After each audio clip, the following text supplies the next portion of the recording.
Telugu film industry employees federation వేతనాల పెంపు విషయంగా 15 రోజుల నుంచి మా నిరసన తెలియజేస్తున్నాం. ఆ నిరసన మీ అందరికీ కూడా తెలుసు, మా వేతనాలు 30% పెంచాలనేది. దానికి వివిధ రకాలుగా ఛాంబర్లో చాలా రోజుల నుంచి చర్చల పేరుతో పిలుస్తున్నారు, ఆచరణ సాధ్యంగానే కండిషన్లు పెడుతున్నారు. దాని మీద సరే మీరు కండిషన్లు ఒప్పుకోవాలంటే మాకు ఎంత పర్సెంటేజ్ పెంచుతారని చెప్పేసి మేము క్లారిటీగా ఉన్నా కానీ వారు ఆ క్లారిటీగా చెప్పకుండా మళ్ళీ దాటవేత కార్యక్రమం చేస్తున్న విషయం మీ అందరికీ కూడా తెలుసు. అంతిమంగా ఈరోజు మెగాస్టార్ చిరంజీవి గారు ఈ కార్మికులది 15 రోజుల నుంచి జరుగుతుంది, అసలు ఎందుకు జరుగుతుంది, అసలు ఏంటి, ఇక్కడ లోపం ఎక్కడ జరుగుతుంది అని వారు ఈరోజు మా అందరినీ, మా 72 మందిని, ఆ 24 సంఘాల నుంచి 72 మందిని ఆహ్వానించడం జరిగింది.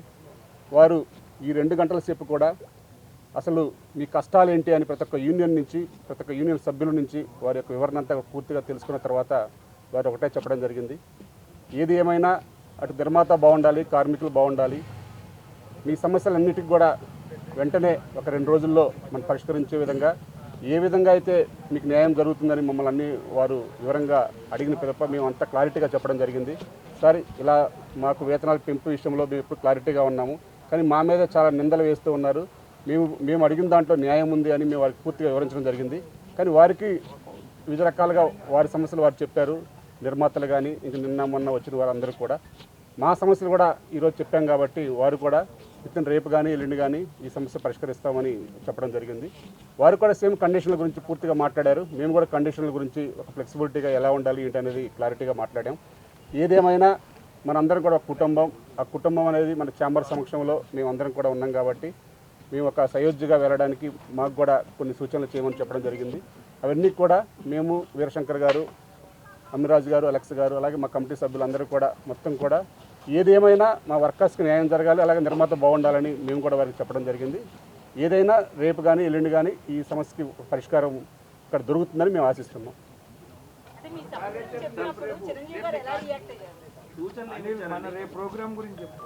యాక్చువల్లీ మా సమస్య ఏదైతే ఉందో కండిషన్లు, వాళ్ళు ఏదైతే 2 కండిషన్లు ఒప్పుకోవట్లేదు అని వారు అన్నారో ఆ 2 కండిషన్ల గురించి వాళ్ళు క్లారిటీగా మాకు జరుగుతున్న అన్యాయం ఏంటి, ఆ కండిషన్లు ఒప్పుకుంటే మాకు జరిగే అన్యాయం ఏంటని వారికి పూర్తిగా వివరించడం జరిగింది.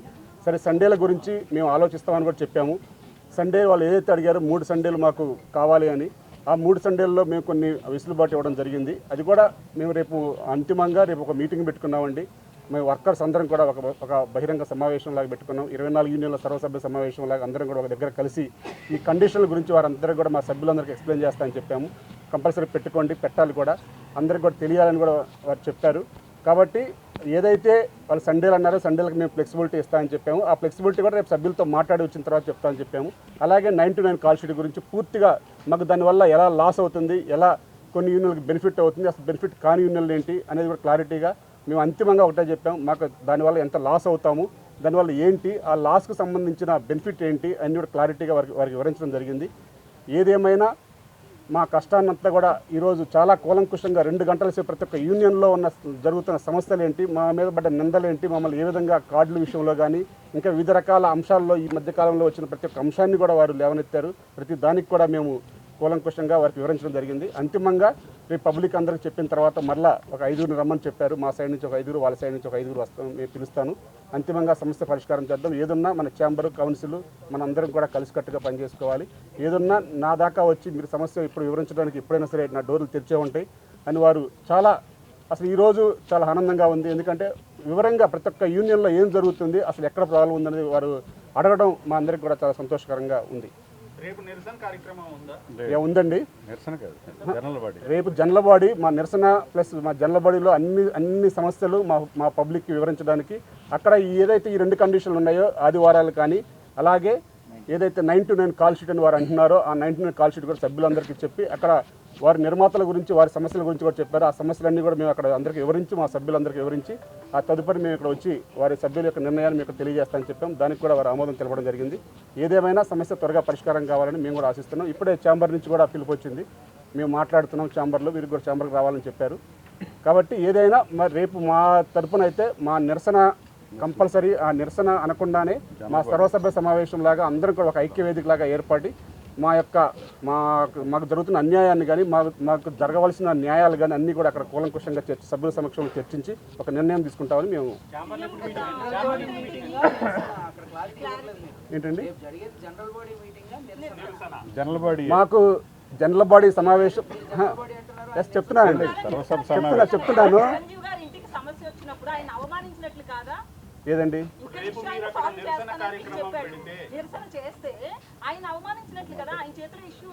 కాదండి మేము వారికి వివరించడం జరిగింది. మేము సర్వసభ్య సమావేశంలో ఏర్పరిచి మా నిరసన ఏదైతే 15 రోజుల నుంచి చేస్తున్నామో దానికి ఒక కన్క్లూజన్గా సభ్యులకు కూడా వివరించాలి అని మేము ఆల్రెడీ పెట్టుకోవడం జరిగిందని చెప్పాము.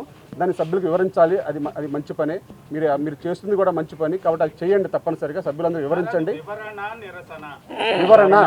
నిరసన కాదు ఆ 2 పాయింట్ల మీద మాకు సభ్యుల్లో ఉన్న క్లారిటీ కోసం అని చెప్పి రేపు పెట్టుకోవడం జరుగుతుంది. ఆ క్లారిటీ వచ్చిన తర్వాత తదుపరి రేపు ఈవినింగ్ కానీ ఎల్లుండి కానీ మరలా ఇక్కడికి పిలుస్తా అని చెప్పారు. నిర్మాతల్ని, ఛాంబర్ని, భరతభూషణ్ గారిని, ఛాంబర్ పెద్దలందరినీ పిలుస్తామని చెప్పారు. నిరసన కాదు మేము క్లారిటీ చెప్పామండి. మేము నిరసన తెలియజేద్దాం అనుకున్నమాట వాస్తవం. కానీ ఇప్పుడు చర్చలకు పిలిచారు కాబట్టి చర్చలు ఫలిస్తాయని ఆశిస్తున్నాం కాబట్టి రేపు ఏదైతే 2 కండిషన్ల దగ్గర ఆగింది కాబట్టి ఆ 2 కండిషన్లకి మా యొక్క సభ్యులందరికీ 24 కార్మిక యూనియన్ సంఘాల యొక్క సభ్యులందరికీ కూడా వివరించి ఆ 2 కండిషన్లు ఒప్పుకోవాలా వద్దా, ఒప్పుకుంటే ఎలా ఒప్పుకోవాలి, ఒప్పుకోకపోతే ఒప్పుకోకూడదా అనే క్లారిటీ తీసుకోవడానికి రేపు మేము సర్వసభ్య సమావేశం ఏర్పాటు చేయడం జరిగింది. ఉందండి రేపు. అలాగే ఆ ప్రభుత్వం చేపడుతున్న కార్యక్రమాలు అట్లాగే మా యొక్క బాధలు కూడా ప్రభుత్వం దృష్టికి తీసుకెళ్ళడానికి రేపు సీఎం గారికి కూడా మేము పాలాభిషేకం చేసి మా యొక్క బాధలు కూడా వారి దృష్టికి తీసుకెళ్ళడానికి మా ప్రయత్నం రేపు చేస్తున్నాం. మాకు రేపు వేతనాలు వస్తాయని మేము భావిస్తున్నాం. ఏదైతే మేము అడిగామో చాలా ఫ్లెక్సిబిలిటీగా చాలా ఆశాజనకంగానే ఉంది. ఛాంబర్ వారితో మాట్లాడి చెప్తామని చెప్పారు. కంపల్సరీగా మేము అడిగిన వేతనాలు మాకు కంపల్సరీ వస్తాయని మేము భావిస్తున్నాం.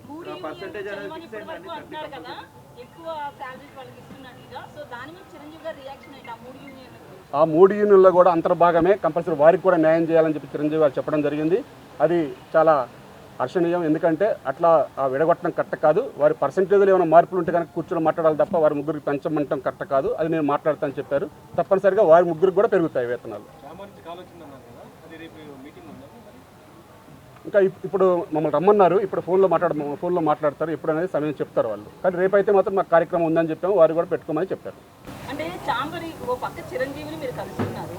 ఛాంబర్ అత్యవసర సమావేశం నిర్మాతలతో పెట్టింది. ఉద్దేశాన్ని ఎలా చూడాలంటారు? అంతిమంగా ఒకటే అండి, చిరంజీవి గారు పెట్టినా బాలకృష్ణ గారు పెట్టినా ఏదన్నా కార్మికుల సంక్షేమం, నిర్మాతల సంక్షేమం కోసం ఆలోచన చేస్తారు. ఎందుకంటే ఇప్పుడు మెగాస్టార్ చిరంజీవి గారు మా 72 మంది కార్మికులను కూడా కార్మిక నాయకులందరినీ పిలిచి మాట్లాడారంటేనే ఇంకా ఆ సమస్య పరిష్కారం దొరుకుతుందని మేము భావిస్తున్నాం. అలాగే వారు కూడా ఒకటే చెప్పారు, ఏదన్నా ఛాంబరు, నిర్మాతలు అందరూ కూడా ప్లస్ వర్కర్స్ అందరూ కూడా కలిసి రేపు చేసుకోవాల్సిన వాళ్ళం కాబట్టి ఈ సమస్య వాళ్ళని కూడా పిలుస్తాను. ఏదైనా ఒక పెద్ద మనిషిగా మీ ఇద్దరి మధ్యలో ఒక సయోధ్య కుదర్చడానికి నేను ప్లాన్ చేస్తాను తప్ప సమస్యని ఇంకా ఎక్కువ జటిలం చేయడం బాగోదు. కాబట్టి వారి సైడు సమస్యలు ఉన్నాయి, మీ సైడు సమస్యలు ఉన్నాయి కాబట్టి ఆ సమస్య పరిష్కారానికి నేను మార్గం చూపుతాను. ఆ మార్గం మధ్యలో నా అవసరం ఎంత ఉంటే అంతవరకు నేను సాధ్యమైనంత వరకు మీ ఇద్దరికీ న్యాయం చేసే విధంగా ప్రయత్నం చేస్తాను వారు చెప్పడం జరిగింది. ఇంకా చెప్పలేమండి, ఇప్పుడే చెప్పలేము. ఏదన్నా క్లారిటీ రావాలి కాబట్టి రేపేళ్ళలో మళ్ళీ మా యొక్క కార్యక్రమం చెప్తాం కాబట్టి తప్పనిసరిగా సమస్య పరిష్కారం ఆ రెండు పాయింట్ కండిషన్ల మీద ప్లస్ వారు మాకు ఏదైతే మా వేతనం పెంచాలని మేము భావిస్తున్నామో ఆ పర్సంటేజ్ విధానం అనేది మాకు నచ్చితే మేము వెంటనే గురువారం నుంచి షూటింగ్ చేసుకోవచ్చు. మాకు ఆమోదయోగ్యంగా ఉంటాయని మేము భావిస్తున్నాం. అది ఆమోదయోగ్యంగా ఉంటే తప్పనిసరిగా మేము అంగీకరిస్తామని చెప్పాము. వారు ఫ్లెక్సిబిలిటీగా విన్నారు. ఏదైనా రేపు ఈవినింగ్ కానీ ఎల్లుండి మార్నింగ్ కానీ, ఎందుకంటే మళ్ళీ వారు 21 నుంచి ఉండరు కాబట్టి 21 లోపే సమస్య పరిష్కరిద్దామని చెప్పారు. కాబట్టి మేము అందుబాటులో ఉండమన్నారు. ఏదన్నా రేపటి నుంచి మా సైడ్ నుంచి ఒక 5గురిని రేపటి నుంచి అందరినీ పిలవలేం కాబట్టి ఈరోజు అందరి యొక్క సమస్యలు విన్నారు. ఆ 2 కండిషన్లు ఎందుకు ఒప్పుకోవట్లేదు, దానివల్ల మీకు జరుగుతున్న అన్యాయం ఏంటి అనేది వారు చాలా వివరంగా అన్ని యూనియన్ల యొక్క వివరణ తీసుకున్నారు. కాబట్టి ఆ వివరణ రేపు మా సభ్యులు కూడా తెలియజేసిన తర్వాత మీకు తెలియజేస్తానని చెప్పాం. కాబట్టి రేపు మేము అందరం కూడా సభ్యుల సమక్షంలో ఆ నిర్ణయం తీసుకుంటాం. ఓకే అండి, థ్యాంక్ యూ. అందరికీ నమస్కారం. ఇది చిరంజీవి గారు ఈ ప్రత్యేక సమావేశాన్ని ఏర్పాటు చేయడం నిజంగా అభినందనీయం. ఎందుకంటే సమస్య జటిలం అవుతున్నప్పుడు అలాంటి ఒక పెద్ద మనిషిగా ఆయన వచ్చి ఇటు కార్మికుల కష్టాలు అటు నిర్మాతల కష్ట నష్టాలు తెలిసిన వ్యక్తిగా ఇరువైపులా ఇద్దరికీ ఆమోదయోగ్యంగా ఉండేలాగా ఆయన ఆలోచిస్తున్నారు. మమ్మల్ని కూడా ఒక మెట్టు మీరు దిగాలి, ఒక మెట్టు వాళ్ళు దిగాలి అన్నట్టుగానే ఆయన మాట్లాడుతున్నారు ఈ సమస్య పరిష్కారం అవడానికి. సో ఈరోజు అందరి యూనియన్ల సమస్యలు ఆయన విన్నారు. కొన్ని అంతకితం విన్న కొన్ని వాటికి వివరణ ఆయన తెలుసుకున్నారు. అలాగే ప్రొడ్యూసర్ల కష్టాలు కూడా చెప్పారు. వాళ్ళు 9 to 9 వాళ్ళు సండేస్ ఎందుకు అడుగుతున్నారో కూడా చెప్పారు. అసలు ఈ సమస్య పరిష్కారం అవ్వట్లేదని ఫెడరేషన్ నిరసన కార్యక్రమంగా అనుకున్నది మీకు వివరణ ఇస్తున్నాను నేను. అది రేపు జనరల్ బాడీ సమావేశం కాబోతోంది. నిర్మాతలు ఏదైతే రిక్వెస్ట్ చేశారో ఈ 2 ఇస్తే మాకు బెనిఫిట్ అవుతుంది అని అన్నదో అది మెంబర్స్కి అందరూ చెప్పి వాళ్ళ ఆమోదయోగ్యం అయితే డెఫినెట్గా రేపు ఓకే మీ కండిషన్ లేకపోతే ఇలాగ 3 సండేలు అడిగారు కదా ఇంకొక సండే ఇస్తాము అన్నట్టుగా మాట్లాడడం వైయా మీడియాగా ఇద్దరికీ ఆమోదయోగ్యం విధంగా ఉంటుంది. ఫైనల్గా చర్చల ద్వారానే ఈ సమస్య పరిష్కారం అవుతుంది. ఫైనల్గా ఇండస్ట్రీ అంతా అవుతే మీరు కూడా ఇండస్ట్రీలో భాగమే, సినిమా జర్నలిస్టులు ఇప్పుడు కూడా కుటుంబంలోనే చూస్తూ ఉన్నారు. సో ఇక్కడ ఏమీ కూడా ఎవరికి వాళ్ళు మీడియాతో మాట్లాడి ఒకళ్ళొకళ్ళు రెచ్చగొట్టడం కాకుండా అటు ప్రొడ్యూసర్లు కూడా టెక్నీషియన్లు అవమానించే రీతిలో మాట్లాడడం కానీ, అలాగే టెక్నీషియన్స్ మాకు ఫుడ్ పెట్టేది ప్రొడ్యూసర్ అనే కన్సర్న్తో ఉన్నారు కాబట్టి వాళ్ళలో కొంతమంది పరుషబద్ధ జాలాలు వాడకుండా ఈ సమస్య పరిష్కారం అందరూ మళ్ళీ తిరిగి సినిమా కుటుంబంలాగా అందరూ కలిసిమెలిసి ఉండాలని ఆయన ఆకర్షించారు. మేము కూడా డైరెక్టర్ అసోసియేషన్ తరఫున నన్ను ఇక్కడ కోఆర్డినేషన్ కమిటీలో నన్ను పెట్టినందుకు మేము కూడా అదే కోరుకుంటున్నాం. రేపు నా రాగానే అడిగారు నిరసన ఉందని కాదు, నిరసన అనే ప్రాజెక్టము ఈ సమస్య పరిష్కారం కావట్లేదన్నప్పుడు జరిగింది. ఇప్పుడు అది సర్వసభ్య సమావేశం అయింది. ప్రొడ్యూసర్ల యొక్క రిక్వెస్ట్ని కూడా రేపు పజబుల్ అందరికీ తెలియజేసి వాళ్ళకి మన సపోర్ట్ కావాలంటున్నారు, మీరు ఎంతవరకు చేయగలరు, ఇందులో వైయా మీడియాగా మనం ఏం చేయగలము, అలాగే వాళ్ళు వైయా మీడియాగా మనకి ఏం చేయగలరు అనేది డెఫినెట్గా ప్రతిసారి ఎందుకన్నా ఎక్కువ రోజులు 40 రోజులు 30 రోజులు కూడా షూటింగ్ లాగిన సందర్భాలు ఉన్నాయి.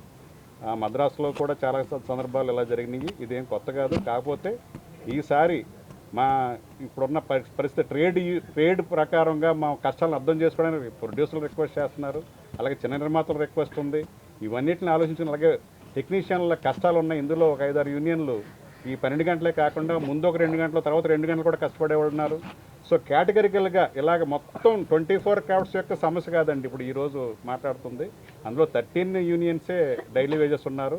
ఆ 13 యూనియన్లో కూడా ఒక 5-6 యూనియన్లు ముందుగా లేచి వాళ్ళు ఓనర్ దగ్గరికి వెళ్ళి అక్కడ ఎక్విప్మెంట్ ఎక్కించుకుని మళ్ళీ స్పాట్కి వచ్చి వాడు ప్యాక్ తీసి ఇలాంటి చాలా ఈ 12 అవర్సే కాకుండా 2 అవర్స్ అంటే ఇంచుమించు 16 గంటలు పనిచేస్తూ ఉన్న వాళ్ళని కొంచెం అది ఒక 5-6 యూనియన్లు ఉంటాయి, వాటిని కొంచెం స్పెషల్ మెన్షన్ చేయండి అని చెప్పడం జరిగింది. ఆయన కూడా చాలా జాగ్రత్తగా అన్నీ నోట్ చేసుకుని ఏది కూడా మిస్ అవ్వకుండా ఆయన ఒక స్టూడెంట్ లాగా అన్నీ రాసుకున్నారు. నిజంగా చిరంజీవి గారు ఇంతే ఓపిక మన ప్రొడ్యూసర్ సైడ్ కానీ మన యూనియన్ సైడ్ కానీ డిస్కషన్ అప్పుడు ఈరోజు ఎలా జరిగిందో 2 గంటలు చాలా కన్స్ట్రక్టివ్గా డిస్కషను. ఛాంబర్లో కూడా మా సైడ్ కానీ ప్రొడ్యూసర్ సైడ్ కానీ ఇంత కన్స్ట్రక్టివ్గా మీకున్న ఇబ్బందులు కేటగిరికల్గా మాట్లాడుతూ ఉంటే ఈ 3 గంటలు ఈ 3 నెలలు టైంపాస్ అయ్యేది కాదు. ఇప్పుడు కూడా కన్స్ట్రక్టివ్గా డిస్కషన్ జరగలేదు కాబట్టే ఇలాంటి ప్రాబ్లం ఈ 15 రోజులుగా షూటింగ్లు ఆగటం జరిగింది. కానీ లేకపోతే ఇటు సైడ్ కూడా వర్కర్స్ సఫర్ అవ్వకూడదు, అలాగే కోట్లకు పెట్టుబడి పెట్టి ప్రొడ్యూసర్లు కూడా సఫర్ అవ్వకూడదు. సో ఫైనల్గా ఎవరి హక్కులు వాళ్ళు కాపాడబడాలి, వాళ్ళ కష్టాన్ని వాళ్ళు గుర్తించాలి. అలాగే వాళ్ళు కూడా ప్రొడ్యూసర్లు కూడా ఆ రోజు 2000 బిలో ఉన్న వాళ్ళకందరికీ పెంచుదాం ముందు అని ఆ రోజు వాళ్ళు పెంచారు. వీళ్ళు కష్టపడుతున్నారు కాబట్టి వీళ్ళు తక్కువ వస్తుంది కాబట్టి అన్నది. అలాగే పైన 3 యూనియన్లు కూడా ఆ రోజుని ఇంత పెంచుతున్నామని ఒక మాట అని ఉంటే ఆ రోజు సాల్వ్ అయిపోయేది. అస్సలు పెంచం అనే పరిస్థితి ఆ రోజు ఉంది కాబట్టి జటిలంగా మారింది. సో మళ్ళీ ఈ రోజున మళ్ళీ వాళ్ళకి 5 పెంచుదామని ఒక మెసేజ్ ఇచ్చారు. మళ్ళీ అది కూడా రేపు నెగోషియేట్ అయ్యి మళ్ళీ చిరంజీవి గారే చాలా ప్రోయాక్టివ్గా వాళ్ళని కూడా పిలిచి మీరు చెప్పిన సమస్యలు వాళ్ళకి చెప్తాను, వాళ్ళు చెప్పిన సమస్యలు మీకు చెప్తాను కాబట్టి మళ్ళీ ఇద్దరిని కలిపి ఒకేసారి సాల్వ్ అయ్యేలాగా చేస్తానని చాలా ఇనిషియేట్ చేసినందుకు నేను చిరంజీవి గారు నిజంగా మనస్ఫూర్తిగా ఓ సినిమాని పరిశ్రమని అందరినీ బ్రదర్హుడ్గా చూసే ఆయన ఇనిషియేట్ చేసినందుకు ఆయనకి మొత్తం టెక్నీషియన్స్ అందరి తరఫున ఆయనకి ధన్యవాదాలు తెలియజేస్తూ థ్యాంక్ యూ అండి. ముందుగా మమ్మల్ని ఈ చర్చలకు అంటే ముందుగా మమ్మల్ని 24 కార్మిక సంఘాలు 72 మందిని కూడా వారి ఇంటికి పిలిపించి చాలా మర్యాదలతో స్నాక్స్ టీలు అన్నీ కూడా చాలా ఇంట్లో ఫ్యామిలీ మెంబర్ చుట్టాలు వస్తే బంధువులు వస్తే ఎలా చూస్తారు అంత మర్యాదగా చేసి చూసినందుకు వారికి ఈ సందర్భంగా ప్రత్యేక ధన్యవాదాలు కృతజ్ఞతలు తెలియజేస్తున్నామండి. మనం ఎవరు వచ్చినా టీ కాఫీ ఇస్తాం, స్నాక్స్తో సహా తెప్పించి 2 hours మా అనిల్ గారు, మా శంకర్ గారు, నేను, మిగతా కార్మిక సంఘాల నాయకులందరూ కూడా చెప్పిందంత వివరంగా విన్నారండి. చాలా సంతోషం. ఎందుకంటే అంత టైం స్పెండ్ చేసి ప్రతి అంశం ఆయనకి దాదాపు 40 ఏళ్ళు క్రాస్ అయి ఉంటుంది వారి ఇండస్ట్రీకి వచ్చి వారు అన్ని కూలంకుషంగా అటు నిర్మాతలకు కానీ దర్శకులు కానీ మిగతా మా కార్మికులు కానీ అన్ని వివరంగా విన్నారండి. 2 daysలో దీని అంతటిని సాల్వ్ చేయగలరని ఆ సత్తా వారికి ఉందని ఈ మీడియా ముందుగా మా అనిల్ గారు, శంకర్ గారు చెప్పారు. డెఫినెట్గా మంచి ఫలితాలు వస్తాయి. రేపు ఎల్లుండిలో మళ్ళీ చక్కగా మీ ముందుకు వస్తామండి. చాలా హ్యాపీగా వెళ్తున్నామండి. అంతే హ్యాపీగా మళ్ళీ రేపు మిమ్మల్ని కలుస్తాం. ఇంకో రోజు ఇంకా హ్యాపీగా వచ్చి సార్ని కలిసి మీ ముందే అది రిలీజ్ చేస్తామండి. థ్యాంక్ యూ అండి. నమస్కారం అందరికీ. ఎంతసేపు ఉన్నందుకు నమస్కారం.